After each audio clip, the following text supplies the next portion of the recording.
मतलब कि ये माना जाए कि ओम प्रकाश यादव के परिवार से कोई ना कोई व्यक्ति चुनाव जरूर लड़ेगा 2024 लोकसभा का। एकदम 2024 में चुनाव लड़ेगा और मतदाताओं के आशीर्वाद से वह विजयी भी होगा। सिवान की जनता से हम अनुरोध करना चाहेंगे कि वह निराश और हताश न हो। ओम प्रकाश अभी जिंदा है, उसका बेटा भी जिंदा है। आप लोग को द्वंद्व की स्थिति में जो लोग हैं वो मान कर चलें कि आपको द्वंद्व से हम लोग निकालेंगे। और चुनाव लड़ना क्या है, मौत को दावत भी देना होगा तो ओम प्रकाश पीछे नहीं हटेगा, न उनका लड़का पीछे हटेगा। आपको अमन चैन शांति के लिए, शांति सौहार्द प्रेम भाईचारा कायम करने के लिए जो करना होगा हम लोग करेंगे। लेकिन अपराधियों को यहाँ से किसी भी चुनाव में वो हमसे संभव नहीं है। लेकिन जनता को हम निराश भी नहीं देखना चाहते हैं। जनता लगातार फ़ोन कर रही है, लोगों से फ़ोन करवा रही है, वो क्या कर रहे हैं। ऐसी परिस्थिति में हम सोच रहे हैं कि जनता का आस ओम प्रकाश टूटने नहीं देगा। निश्चित रूप से 1 से 2 दिन में हम निर्णय लेंगे और अपराध को समूल नष्ट करने का हम लोग जो संकल्प लिया है, हम लोगों ने कफन लेकर निकले थे। फिर से अपराध और अपराधियों को प्रश्रय न मिले, मौका न मिले, इसके लिए हम लोग अंत करने के लिए हम, चाहे हम हों या मीडिया के साथी हों, चाहे वकील हों, चाहे डॉक्टर हों, यहाँ तक कि जज साहब को भी जहर दिया गया। और प्रशासन की बात हो तो एसपी साहब पर गोली चलाई गई। यह सिवान में हुआ। सारे दल के लोग, चाहे माले हो, भाजपा हो, सभी लोगों को प्रताड़ित किया गया। किसी दल का झंडा नहीं लगने दिया जाता था, जितने नहीं देंगे। मतलब कि 2-3 दिनों में ओम प्रकाश यादव सब कुछ क्लियर कर देंगे। परिवार से कौन व्यक्ति लड़ेगा, ओम प्रकाश यादव लड़ेंगे या फिर हैप्पी यादव लड़ेंगे, या फिर ये भी हो सकता है उनकी पत्नी भी चुनाव मैदान में आ सकती है। कोई न, हम अपने मतदाताओं से राय ले रहे हैं और पूछ रहे हैं कि हम लोग क्या कर रहे हैं, आप लोग बताइए। मतदाता कह रहे हैं कि आप लड़िए, आप चाहे अपने लड़की को लड़ाइए, चाहे अपने परिवार को लड़ाइए। जो जनता कहेगी हम पार्टी आप पर कार्रवाई भी कर सकते। अरे हमारे पर कार्रवाई, हमको खोने के लिए बचा क्या है। अगले बार पार्टी कहे कि नहीं लड़िए, हम बैठ गए। इस बार भी पार्टी ने कहा कि आपको नहीं लड़ना है। पार्टी कहे तो अभी तक तो किसी ने कहा नहीं है कि नहीं लड़िए। आरजेडी कहीं सबसे मजबूत था तो हमारे सीमान में था। आज जो आदमी अपने भतीजे का मान सम्मान का रक्षा नहीं कर सका, वो आपका हमारा मान सम्मान का रक्षा क्या कर सकता है? सिवान की जनता का रक्षा क्या कर सकता है? सिवान में जो नरसंहार हुए, ताहिरा मुजफ्फर पर कोई गया, उसका गुनहगार कौन है बताइए। उसके गुनहगार औदबे चौधरी हैं। कुछ नहीं हुआ ना, 2 झापड़ मारे हमको साहबदीन साहब। हम थोड़े देर के लिए बेहोश जरूर हुए, लेकिन जब होश आया तो मैंने कहा इस घटना से न मैं भयभीत हूँ न लज्जित हूँ। आज संकल्प लेते हैं कि जब तक इनकी शहंशाही समाप्त नहीं करेंगे तब तक हमारी पत्नी सिंदूर नहीं लगाएगी और मंगलसूत्र नहीं पहनेगी। नीतीश कुमार अभी जिंदा है, हमको बुलाए थे, हमको राज्यसभा भेजने का लालच दिया गया। हमने कहा कि मुख्यमंत्री जी, भी का ताज कार के सर पर शोभा देता है, माफ़ किया जाए, यह चुनाव हम जीतेंगे। तो उन्होंने मुस्कुरा कर कहा कि आप सपना देख रहे हैं लोकसभा में जाने का, निर्दलीय। हम कहीं सपना आप देख रहे हैं, आपके उम्मीदवार का जमानत जब्त हो जाएगा। बीसिन पटेल का जमानत जब्त हो गया, हम चुनाव जीत कर गए। BA, BCom, BSc, MA, MCom करें विश्व की सबसे बड़ी यूनिवर्सिटी इग्नू से। सॉल्व असाइनमेंट्स और गाइड बुक्स प्राप्त करें। संपर्क करें Mahakal computers, DAV PG college के पास, पंच मंदिरा मोड़ से दाहिने, Siwan. RS James and jewellers, जहां आपके लिए हॉलमार्क जेवर एक से बढ़कर एक डिजाइनों में उपलब्ध हैं। वहीं लेनी हो गोल्ड, डायमंड या चांदी के जेवर तो आज ही चलें सिर्फ और सिर्फ RS जेम्स एंड ज्वेलर्स। सबसे विश्वसनीय shop, Lal Palace, station road, Siwan. Mobile number 9572658649 और 7979869474। Plus public school CBSE curriculum, कक्षा नर्सरी से 8वीं तक, लक्ष्मी नगर, आंध्र ढाला, सिवान। 31 मार्च तक निःशुल्क नामांकन। A team of experienced, qualified and trained teachers. All campus CCTV cameras, computer lab and smart classes. Transport facility available. Music, painting, yoga and martial art classes. जल्द ही नामांकन कराएं। प्लस पब्लिक स्कूल, लक्ष्मी नगर, आंध्र ढाला, लक्ष्मी नर्सिंग होम के नजदीक, Siwan. Call करें 9430206625 6201894686। Director Ranjana Dubey, managing director Aditya Kumar Pathak. नमस्कार, आप देख रहे हैं ATN लाइव और मैं हूं चंदन। लोकसभा चुनाव को लेकर के ऐलान हो चुका है। सीवान का चुनाव छठे चरण में होने वाला है। 25 मई को सीवान में लोकसभा का चुनाव होगा और ऐसे में कई प्रत्याशी मैदान में भी आ चुके हैं।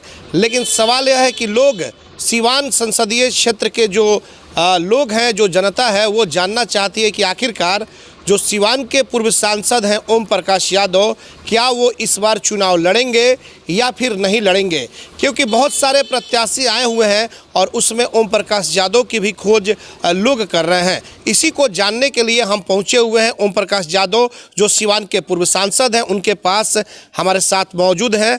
इनका स्वागत भी है। सबसे पहला सवाल ये होगा कि क्या ओम प्रकाश यादव इस बार 2024 का लोकसभा चुनाव लड़ेंगे या नहीं लड़ेंगे?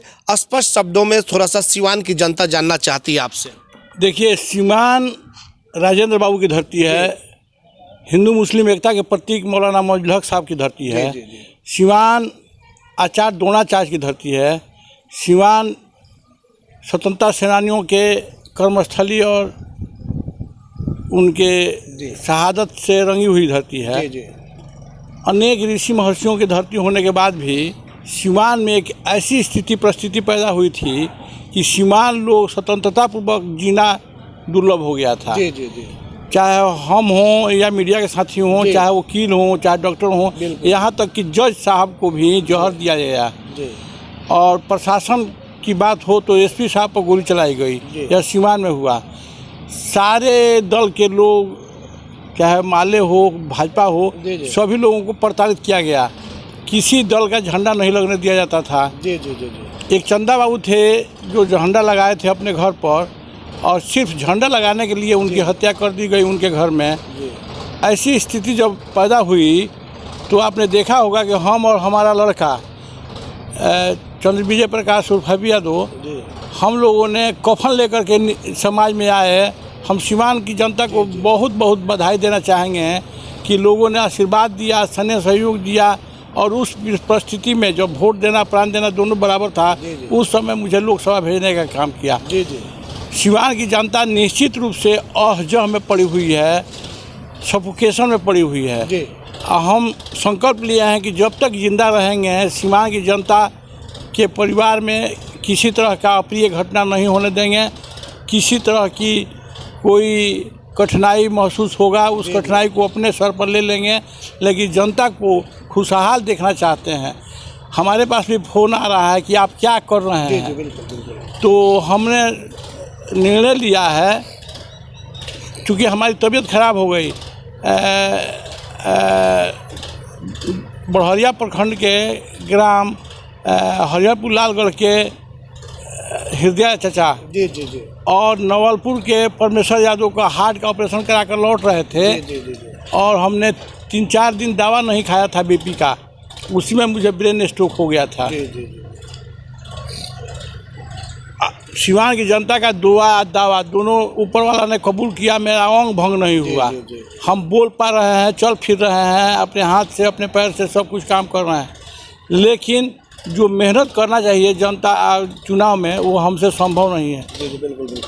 लेकिन जनता को हम निराश भी नहीं देखना चाहते हैं। जनता लगातार फ़ोन कर रही है, लोगों से फ़ोन करवा रही है, वो क्या कर रहे हैं, क्या कर रहे हैं। ऐसी परिस्थिति में हम सोच रहे हैं कि जनता का आस ओम प्रकाश टूटने नहीं देगा। निश्चित रूप से 1 से 2 दिन में हम निर्णय लेंगे और अपराध को समूल नष्ट करने का हम लोग जो संकल्प लिया है, हम लोगों ने कफन लेकर निकले थे।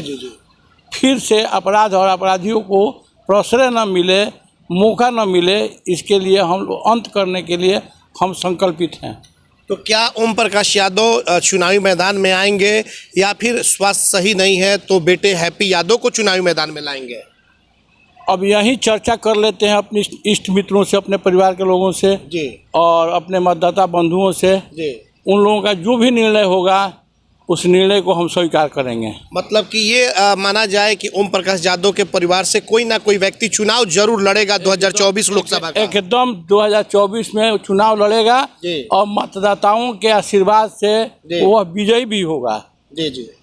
चूँकि सीवान की जनता निरीह नहीं है, उसको पीछे से पुशअप किया जाए जी जी तो वह चट्टान बन जाती है। बिल्कुल। हम लोगों ने कफन लेकर निकले थे बापे बेटा। सीवान की जनता ने हमें लोकसभा में भेजने का काम किया। सीवान की जनता में बहुत बल है, बहुत शक्ति है। जी जी उस शक्ति को हम पहचानते हैं और सीवान की जनता से हम अनुरोध करना चाहेंगे कि वह निराश और हताश न हो। ओम प्रकाश अभी जिंदा है, उसका बेटा भी जिंदा है। जी जी आप लोगों को द्वंद्व की स्थिति में जो लोग हैं वो मान कर चलें कि आपको द्वंद्व से हम लोग निकालेंगे।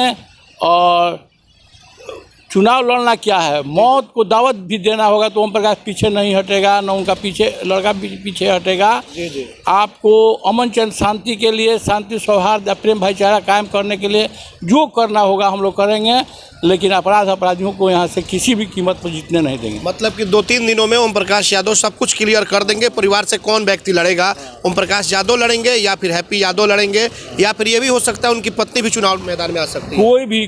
कोई न हम अपने मतदाताओं से राय ले रहे हैं और पूछ रहे हैं कि हम लोग क्या करें, आप लोग बताइए। मतदाता कह रहे हैं कि आप लड़िए, आप चाहे अपने लड़की को लड़ाइए, चाहे अपने परिवार को लड़ाइए, जो जनता कहेगी हम उसको पालन करेंगे। तो आप तो अभी बीजेपी में है, तो बगावत करके चुनाव मैदान में आना होगा। बीजेपी के कार्यकर्ता कह रहा है कि पार्टी ने निर्णय लिया है गठबंधन का, कार्यकर्ताओं ने निर्णय नहीं लिया है गठबंधन का। सीवान के मतदाता कह रहे हैं लोग कि यह गठबंधन दिल्ली में हुआ है, सीवान में नहीं हुआ है। सीवान में अमन चैन शांति स्थापित करने के लिए अपराधी जो आदमी हत्या किया है और डाई डिक्लेरेशन है, बयान दे करके आदमी मरा है कि फलाना आदमी ने मुझे गोली मारा, बताइए हम लोग ऐसे आदमी को क्यों मदद करेंगे। किसकी बात आप कर रहे हैं? हम रमेश कुशवाहा की बात कर रहे हैं। अच्छा। घेराई में जो पंडित जी की हत्या हुई है वो डाई डिक्लेरेशन है। जी जी और उन्होंने कहा है कि हमको फलाना गोली मारे हैं। जी जी तो बताइए ऐसे आदमी को जो अपराध किया है हम कैसे मदद कर सकते हैं। लेकिन रमेश सिंह कुशवाहा कैंडिडेट नहीं है, उनकी पत्नी विजय लक्ष्मी कुशवाहा कैंडिडेट है। उन्हीं के नाम पर न है। विजय लक्ष्मी कुशवाहा पढ़ी लिखी महिला नहीं है बेचारी, तो पारिवारिक उनके बारे में मुझे कुछ नहीं कहना है। लेकिन जो अत्याचार, जो कुकर्म किए हैं रमेश कुशवाहा, उसका भुक्तभोगी तो उस महिला होगी कि नहीं, होगी कि नहीं होगी। नस काट कर किसी आदमी की हत्या करना है, बताइए कितना गुनाह है। तो इसलिए ऐसे तत्वों को हम मदद नहीं करेंगे। पार्टी निर्णय लिया है, पार्टी निर्णय ले रही है, लेने दीजिए। लेकिन ऐसे तत्वों को सीवान में हम बलशाली नहीं होने देंगे, शक्तिशाली नहीं होने देंगे। इन लोगों को समूल नष्ट करने के लिए जितना जान होगा, जितना सामर्थ्य होगा, हम लगा करके रहेंगे। लेकिन फिर उस पर पार्टी आप पर कार्रवाई भी कर सकती है। अरे हमारे पर कार्रवाई हमको खोने के लिए बचा क्या है। अगले बार पार्टी कहे कि नहीं लड़िए, हम बैठ गए। इस बार भी पार्टी ने कहा कि आपको नहीं लड़ना है। पार्टी कहे तो, अभी तक तो किसी ने कहा नहीं है कि नहीं लड़िए। इसलिए आज बीजेपी और भी आपके जो घटक दल हैं, आप बैठक चल रही थी कार्यालय पे, बीजेपी कार्यालय पे, कुछ इसके बारे में जानकारी है या फिर आप गए थे उसमें? नहीं, हम नहीं गए थे, लेकिन हमको जानकारी मिली, निकल कर आए लोग हमको फ़ोन किए कि आपकी बुलाहट थी उसमें? बुलाहट तो थी। हमको हरेंद्र कुशवाहा जी ने फ़ोन किया था, लेकिन हम मन मिजाज बनाए हैं। हम किसी को माला पहनाने क्यों जाएं जो सीवान के लोगों की हत्या किया है। और सीवान में अमन चैन शांति, साहबुद्दीन साहब से हमारी दुश्मनी क्यों हुई?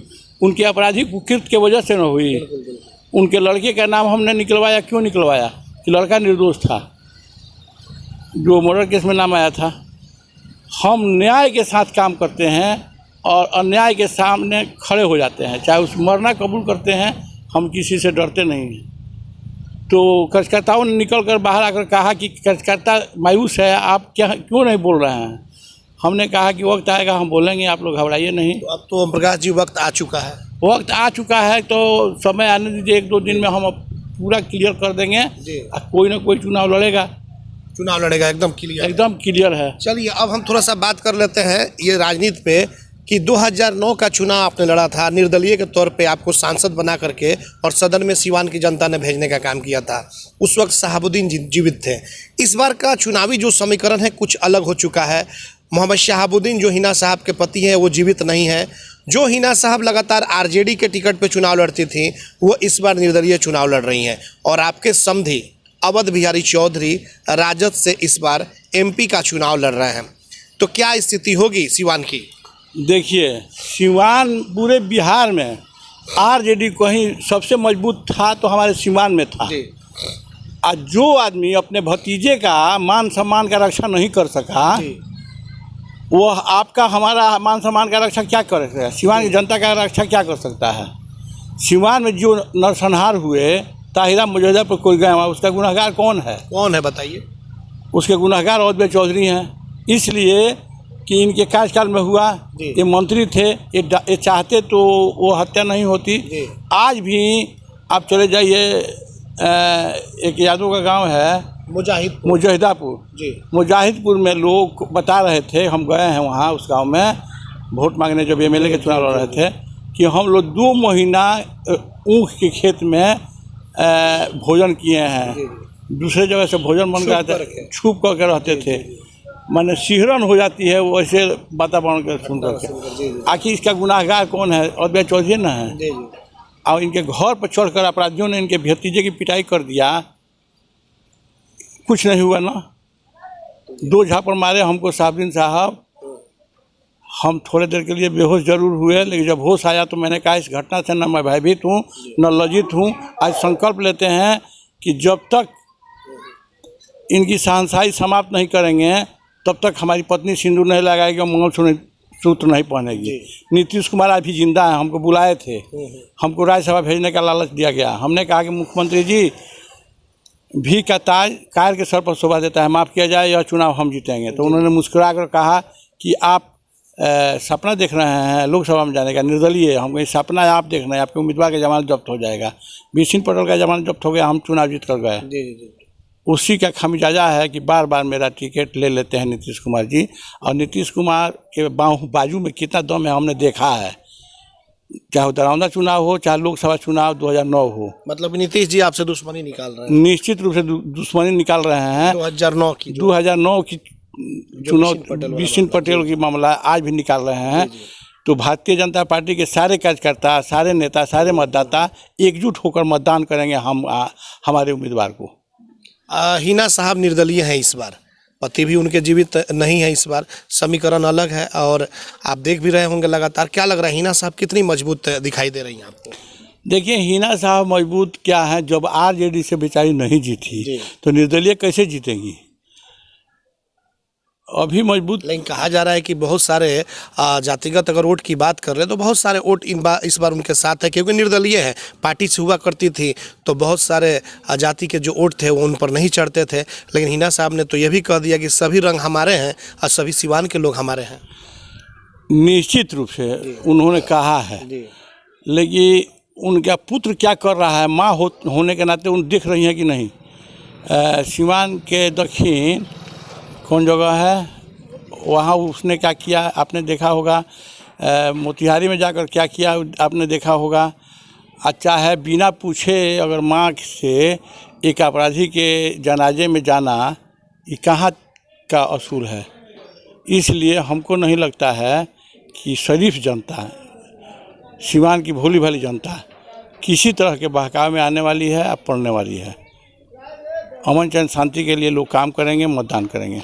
तो मतलब कि आपके हिसाब से क्या माना जाए कि इस बार हिना साहब को या विजय लक्ष्मी को, एनडीए से है, अवध बिहारी चौधरी को, इन सभी लोगों को जनता क्या किसी को चुनेगी या फिर इन सबसे अलग हट करके किसी चौथे को लेकर के आएगी? देखिए, चौथे को लेकर आएगी।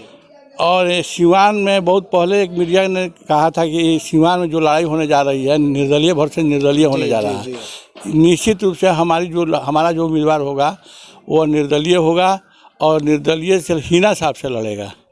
हिना साहब से चुनाव लड़ेगा इसलिए कि किसी दल में दम नहीं है कि अपने कैंडिडेट को जिता सके, क्योंकि सारे दल हैं, सारे लोगों पर कोई ना कोई आरोप है, प्रत्यारोप है। तो इसलिए सिवान की जनता को तय करना है कि क्या करेंगे। लेकिन हम सिवान की जनता को असहज महसूस नहीं होने देंगे, मझधार में छोड़कर भागने वाले नहीं हैं। जब वक्त आया था तो हम लोगों ने मौत को दावत देते हुए जमराज से लड़ने के लिए हम लोग कफन लेकर बापे बेटा निकल चुके थे। आज जनता असहज महसूस कर रही है, हमको बार बार फ़ोन करके हमको, तो इस विषम परिस्थिति में हमने फैसला किया है कि मेरी तबीयत ठीक है, ख़राब है, मेरा बेटा का है ना, पत्नी का है ना, हमको सोच समझ करके अपने मतदाताओं से राय लेकर के कोई ना कोई निर्णय लेंगे और उस निर्णय को जनता स्वीकार करेगी। और सिवान में अमन चंद शांति स्थान, हम आपसे पूछना चाहते हैं, हम सांसद थे तो 5000 से ज़्यादा लोगों का हार्ट का ऑपरेशन कराया। हम जाति और पार्टी से ऊपर उठ करके लोगों का काम किए हैं। हमारे यहाँ चले जाइए, गांव में हसमुद्दीन खां है, वो बेचारे पहले हमारे साथ रहते थे, लेकिन बाद में हमसे कोई गलती हुई होगी, हमसे छोड़ करके दिन रात हमारी शिकायत शुरू कर दिए थे। एक लड़का अगर कहा कि हसमुद्दीन की तबीयत ख़राब है, आप गए हैं देखने के लिए, हम गए उनसे मिलने। हमने कहा कि क्या हुआ है आपको, तो हार्ट हो गया अभी। हम गए थे कलकत्ता, तो 11 लाख 12 लाख रुपया कह रहा था, समझ ना चला। हम उनको ले गए अपने साथ दिल्ली, और दिल्ली ले जा करके इलाज करवाया और उनका 2 वॉल्व चेंज करवाए। बाथरूम में उनकी पत्नी गिर गई, घुटना टूट गया, वो उसका भी इलाज हम लोग करवाए। तो इस तरह काम करने वाले हम लोग हैं। हम लोगों ने भेदभाव से ऊपर उठकर काम करने वाले एक और नाम आ रहा है निर्दलीय के तौर पे ही, निर्दलीय का सिवान, मतलब कि देखा जाए निर्दलीयों की संख्या बढ़ रही है, जीवन यादव का एक नाम आ रहा है। क्या रहेगा, क्या किस तरह की स्थिति हो सकती है? देखिए, लोकतंत्र में सबको चुनाव लड़ने का अधिकार है, किसी को मना नहीं किया जा सकता है। संविधान में भीमराव अंबेडकर साहब ने जो अधिकार दिया है, वह 5 साल पर चुनाव लड़ने का, चुनाव वोट देने का अधिकार है। तो सबको अधिकार है। आ रहे हैं हमारे छोटे भाई जीवन जी, स्वागत है, बात होगी उनसे भी होगी कि सिवान के हित में क्या निर्णय लिया जाए, फैसला होगा। लेकिन ये एक चीज़ हम जानना चाहते हैं कि आखिर अगर अवध बिहारी चौधरी, ओम प्रकाश यादव के परिवार के लोग और जीवन यादव ये लोग आ जाते हैं, तो फिर यादव का जो समीकरण होगा वो किस करवट लेगा? क्योंकि जहाँ तक हम लोग देखते हैं कि यादव के जो नेता हैं लालू यादव और तेजस्वी यादव हैं, तो फिर उस समय की क्या स्थिति हो सकती है? देखिए, वो लोग बड़े नेता हैं जिन लोगों का नाम आपने लिया, लालू यादव, तेजस्वी यादव, कितने लोगों के घर न्योता करने आते हैं और कितने लोगों के दुख सुख में वो साथी बनते हैं। लेकिन ओम प्रकाश और हैप्पी यादव तो जो हम लोगों को पुकारता है उनके दरवाजे पर हम लोग खड़ा रहते हैं, उनके सुख दुख का ख्याल रखते हैं। फैसला जनता को करनी है कि किसको वोट देंगे, क्या करेंगे। लेकिन सिवान की जनता बहकने वाली नहीं है। सिवान की जनता लालू यादव के ज़माने में भी जब हमको वोट दी, तो आपने देखा होगा विधानसभा चुनाव में यादव देहात में रहता है, भैंस चराता है, गाय भैंस पालता है। 11,000 वोट से हमने आरजेडी को हरा करके सिवान शहर में इन किए हैं। गिनती जब हो रहा था, शहर में आकर 178 वोट से हम हार गए। हारे कब? अपने लोगों ने हम हराने का काम किया। तो उसकी चिंता, लोकतंत्र में हार और जीत दो ही न लगा, तो होते रहता है। अच्छा ओम प्रकाश जी, एक सवाल, एनडीए उम्मीदवार हैं, क्या लग रहा है कि बीजेपी में और जेडीयू में सिवान में सब ठीक ठाक चल रहा है कि गड़बड़ है? ना, एनडीए के कार्यकर्ता, भाजपा का कार्यकर्ता जेडीयू के कार्यकर्ता को नहीं घोट रहा है, नहीं घोट रहा है, नहीं। यहाँ तक कि जेडीयू के कार्यकर्ता भी उनको नहीं घोट रहा है। अच्छा, आपने देखा कि कविता सिंह जब खड़ी थी तो हम लोगों ने विरोध नहीं किया, मदद किया। क्या ऐसा परिस्थिति बन गई कि एक अपराधी चरित्र और एक निशान छाप, न बोलती है न लिखती है, निशान देती है बेचारी, उनको बलि का बकरा बनाया गया। क्या कारण है? सिवान में पढ़े लिखे लोग नहीं हैं। आपको अगर कुशवाहा समाज से जोड़ना था तो संत आत्माराम कुशवाहा की पत्नी थी ना, जो मुखिया भी हैं, पढ़ी लिखी है, भद्र महिला है। आपको अगर महिला खोजना था तो सुरेंद्र पटेल की पत्नी है ना, उनको आप उम्मीदवार लाए होते। ओम प्रकाश भी सहज स्वीकार करता, सिवान की जनता भी स्वीकार कर लेती। लेकिन आप ऐसे आदमी को लाए हैं कि जनता के गले के नीचे उतर नहीं रहा है। इसलिए इस बार सिवान की जनता मतलब कि पार्टी पॉलिटिक्स से ऊपर हट कर एकदम पार्टी पॉलिटिक्स से ऊपर उठ करके काम करेगी। चुनाव आने दीजिए, रिजल्ट आने दीजिए, फैसला जनता कर 2009 वाला समय फिर दोहराएगा। निश्चित रूप से सिवान ने दोहराया है और फिर दोहराएगा। बिल्कुल आपने देखा कि ये थे ओम प्रकाश यादव जी और इनसे बातचीत हो रही थी। इन्होंने कहा कि इस बार बिल्कुल किसी का कुछ नहीं चलने वाला है और साफ तौर पर इन्होंने कहा है कि इस बार 2009 वाला जो समय था वो समय दोहराएगा। और इन्होंने अब स्पष्ट कर दिया है कि हमारे परिवार से कोई ना कोई एक सदस्य चुनाव लड़ेगा, चाहे वो मैं लड़ूं, मेरा बेटा हैप्पी यादव लड़े या फिर मेरी पत्नी। 2-3 दिनों में सब कुछ ये खुलासा भी कर देंगे प्रेस कॉन्फ्रेंस के माध्यम से।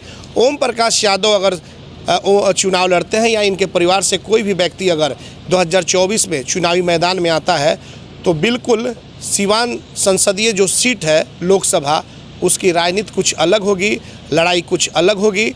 और उसके बाद देखना होगा कि आखिरकार जनता किसे चुनकर सदन में इस बार भेजने का काम करती है। हमारे सहयोगी प्रभात के साथ चंदन कुमार, ATN लाइव, सिवान। अब आपके शहर सिवान में सफदरजंग हॉस्पिटल दिल्ली के मशहूर surgeon doctor MD Muzammil, general and laparoscopic surgeon MBBS DNB general surgery Delhi लखी चंद हॉस्पिटल में अपनी सेवाएं दे रहे हैं। लखी चंद हॉस्पिटल में 21 जनवरी से सेवाएं चालू है। हर तरह का ऑपरेशन सफलतापूर्वक किया जाता है। लखी चंद हॉस्पिटल, डॉक्टर्स कॉलोनी चौक, बढ़िया रोड, सिवान। एम्स नई दिल्ली व सफदरजंग नई दिल्ली के सीनियर डॉक्टर अब आपके शहर सिवान में। डॉक्टर उमेश, नवजात एवं शिशु रोग विशेषज्ञ, चिकित्सा पदाधिकारी, सदर हॉस्पिटल सिवान। डॉक्टर उमेश जो आपके बच्चों का कर रहे कुशल व बेहतरीन इलाज। सुशीला देवी हॉस्पिटल, डॉक्टर उर्मिला अखौरी के सामने, hospital road Siwan. Mobile number 9199720654 और 7250722154। गोरखपुर में प्लॉट लेना हुआ आसान। बंधन पैराडाइज, आपके सपनों का टाउनशिप, जहां आपको एक ही कैंपस में मिलेगी अस्पताल, स्कूल, पार्क, शॉपिंग एरिया जैसी सभी जरूरी सुविधाएं। एयरपोर्ट से मात्र 3 किलोमीटर की दूरी पर, नेशनल हाईवे के किनारे माडा पार्क, जहां मिलेगा आपको शांत, प्राकृतिक और सुरक्षित वातावरण। सिर्फ 25% भुगतान कर बाकी आसान किस्तों में करे पेमेंट।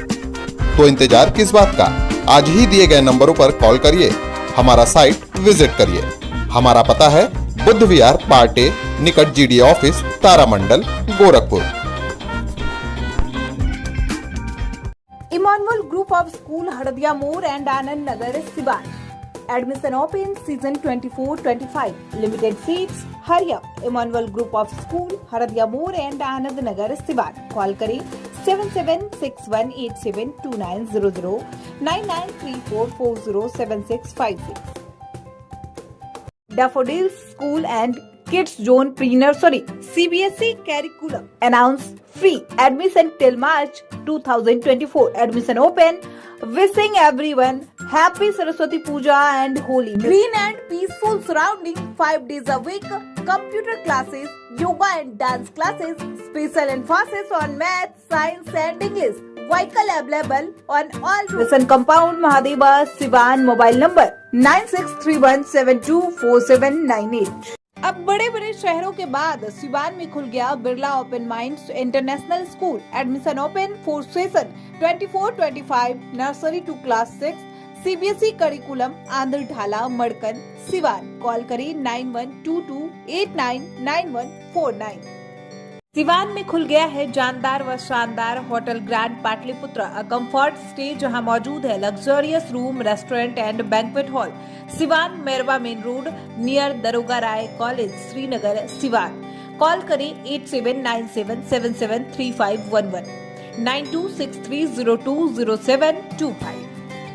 पेट, छाती, मधुमेह एवं हृदय रोग का कराना हो बेहतर इलाज तो आज ही चले डॉक्टर बी कुमार फिजिशियन, शांति हॉस्पिटल, बढ़िया स्टैंड से 100 मीटर उत्तर, चकिया रोड, यदुवंशी नगर, सिवान।